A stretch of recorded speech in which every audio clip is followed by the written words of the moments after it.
하나님의 은혜와 평강이 여러분들의 삶 가운데 함께 하시길 축복합니다. 오늘 함께 보실 하나님의 말씀은 에스겔서 43장 5절 말씀입니다. 영이 나를 들어 데리고 안뜰에 들어가시기로 내가 보니 여호와의 영광이 성전에 가득하더라. 오늘도 엔게디 말씀 묵상과 함께 하시는 성도님들을 축복합니다.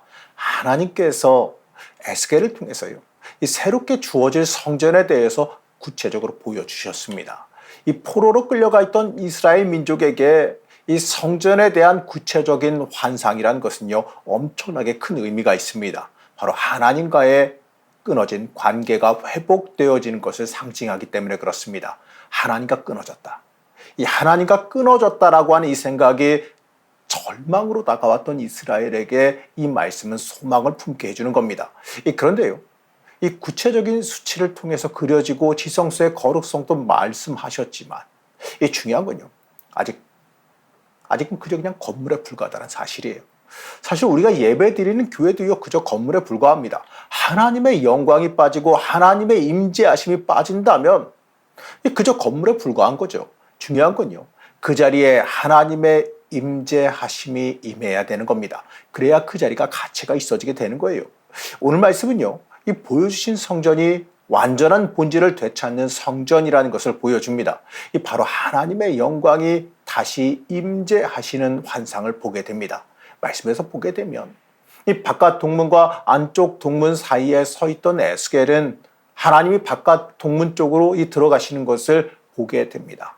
그 하나님의 모습을 에스겔은 이렇게 묘사하지요. 2절 말씀 보시겠습니다.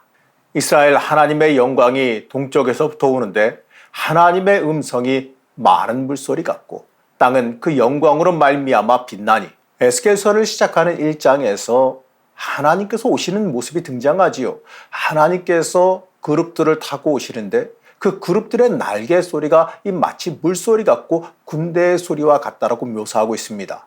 이 날개 소리를 이 큰 물소리와 군대의 소리, 그 군대의 소리를 비유하고 있는데, 바로 여호와의 음성이 이 물소리와 같다는 것은요, 한마디로 말해서 승리의 환호를 상징하는 겁니다. 맞습니다. 하나님께서 오심은 바로 그 승리함 그 자체입니다. 이 모든 것들을 이기시고 모든 것 위에 계시는 하나님의 전능하심을 상징하는 겁니다. 그런데 에스겔은요, 하나님의 영광이 나타날 때마다 얼굴을 땅에 대고 엎드립니다. 이건요, 굉장히 중요한 의미를 지니지요. 하나님 앞에서 나 자신을 갖다가 온전히 낮추는 겁니다. 감히 내가 하나님을 볼 수 없다는 뜻이에요. 이러한 하나님의 경외함이, 이런 하나님 경외하는 이러한 모습이 우리의 삶 속에서도 필요해요. 우리의 신앙생활 속에 가장 중요한 것은요, 하나님을 경외하는 겁니다. 하나님은 이 친근하게 대할 수 있는 분이 아니죠. 하나님께로 가까이 가는 사람들은 항상 죽음을 경고받았습니다. 심지어 이 대제사장마저도요, 속죄일에 지성소에 들어갈 때에 이 자신의 범죄함을 인해서 죽을 수 있음을 항상 염두에 두고 들어갔어요. 이 하나님을 이 죄인이 대면하면 그 죄로 말미암아 죽게 되었기 때문에 그렇습니다. 이처럼 하나님은 그만큼 두려운 분이시기 때문에 하나님을 섬길 때 최선을 다해서 섬길 수 있어야 했습니다. 우리는요, 하나님을 섬긴다라고 말하면서 하나님을 섬기는 걸 너무 우습게 여기는 경향이 때때로 있어요. 하나님을 섬기는 것은 거룩한 일이에요. 그렇기 때문에 우리는요, 하나님을 섬기는 것을 귀하게 여길 수 있어야 되고, 하나님을 섬길 때 내 모든 것을 다하여서 섬길 수 있어야 됩니다. 내 삶의 가장 중요한 목적은요, 내가 이 땅에서 잘 먹고 잘 사는 것보다 하나님을 높이는 것, 하나님을 섬기는 데 있다라는 그 사실을 잊지 말아야 됩니다. 이제 하나님은요, 안쪽 동문을 지나서 성전으로 들어가십니다. 이 구절은 시편 24편 7절에서 10절 말씀을 떠올립니다. 문들아 너희 머리를 들지어다, 영원한 문들아 들릴지어다, 영광의 왕이 들어가시리로다. 영광의 왕이 누구시냐? 강하고 능한 여호와시요 전쟁에 능한 여호와시로다. 문들아 너희 머리를 들지어다, 영원한 문들아 들릴지어다, 영광의 왕이 들어가시리로다. 영광의 왕이 누구시냐? 만군의 여호와께서 곧 영광의 왕이시로다. 이 시편은 전쟁에서 이기고 돌아와서 부르는 승전가입니다. 하나님께서 동문을 통해서 성전으로 들어가시는 이 모습에서 이러한 승전가가 떠오르지 않습니까? 이 모습은요, 에스겔에게 커다란 감동으로 다가왔을 거예요. 이 성전에서 심판하시던 하나님께서 이제 성전에 영원히 거하시기 위해서 귀가하시고 있지 않습니까? 여호와께서 성전에 들어가시자 여호와의 영광이 성전 안에 가득하게 됩니다. 이건요, 이 광야에서 성막을 완성한 후에 이 솔로몬이 성전을 완성한 후에 나타난 것과 동일하지요. 그 장면에서 여호와의 영광이 성전에 구름이 가득한 것으로 표현됩니다. 이 성막과 성전에 구름이 가득하다라는 건요, 하나님께서 오셨다라는 것, 하나님이 입주하셨다는 걸 상징해요. 이 성소는요, 하나님의 거처입니다. 하나님께서 이렇게 말씀하십니다. 7절 말씀 보시겠습니다. 그가 내게 이르시되 인자야 이는 내 보좌의 처소 내 발을 두는 처소 내가 이스라엘 족속 가운데에 영원히 있을 것이라. 이스라엘 족속 곧 그들과 그들의 왕들이 음행하며 그 죽은 왕들의 시체로 다시는 내 거룩한 이름을 더럽히지 아니하리라. 여러분, 이 얼마나 감동적인 말씀이에요.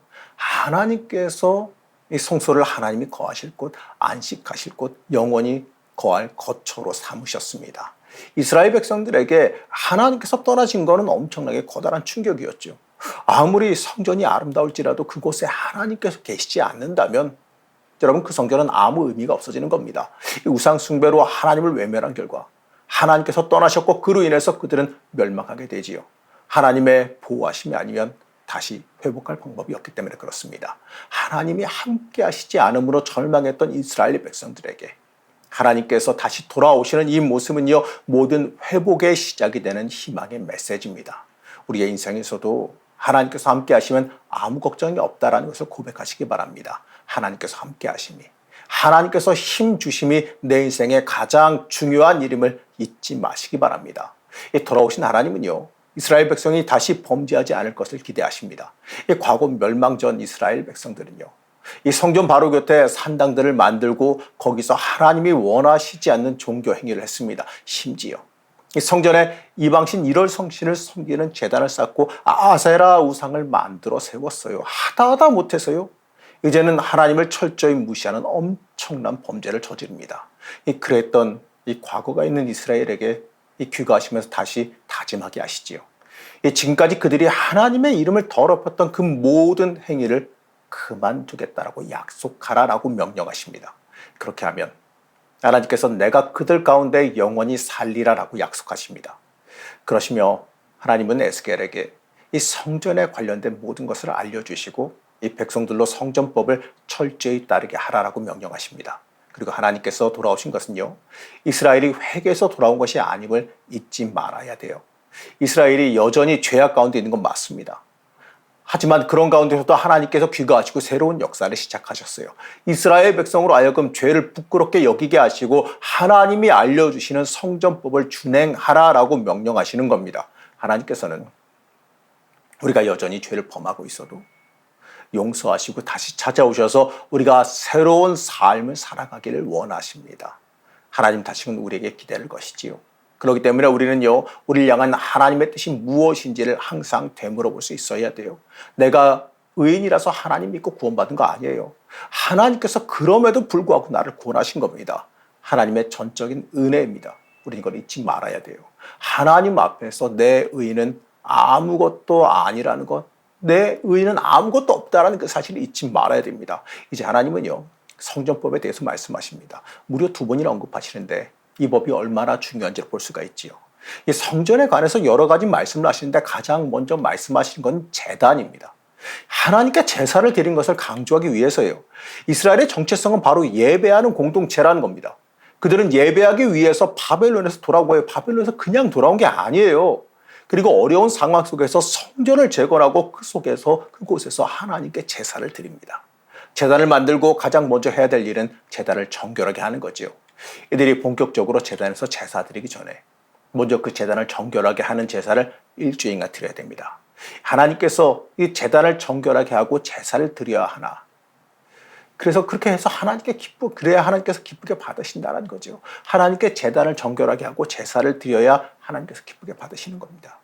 하나님께서 어떻게 예배해야 되는지 그 방법을 소상하게 가르쳐 주고 계세요. 우리는 이 말씀을 보면서 나는 얼마나 하나님의 법에 거하기를 원했는지 한번 돌아봐야 돼요.